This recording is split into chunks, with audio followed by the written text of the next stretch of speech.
Skat, kā izskatās mūsu jaunie paneļi pēc smilšu trūklas un nogruntēšanas.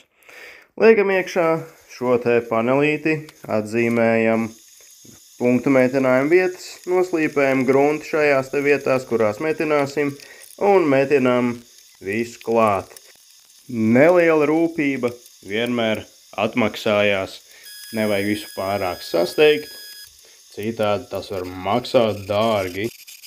Tad visus augstos punktus noslīpējam nost ar slīpējamo disku, lai viss ir līdzeni skaisti ar plakni, lai nākamais panelītis smuki gulētu virsū un finišs būtu patīkams. Šādi ten izskatās pēc metināšanas un slīpēšanas, un šādi izskatās pēc epoksīda grunts uzklāšanas. Tagad ķeramies klāt pie nākamā remonta panelīša, uzliekam, atzīmējam, nogriežam lieko, tā lai viss smuki der, skaisti kantīti pret kantīti.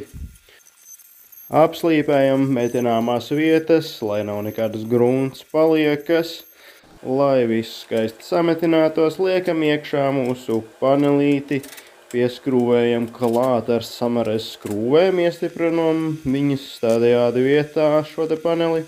Un sākam pieķeršanas darbus, saķeram visu skaisti vietās, un tad sākam metināšanas darbus.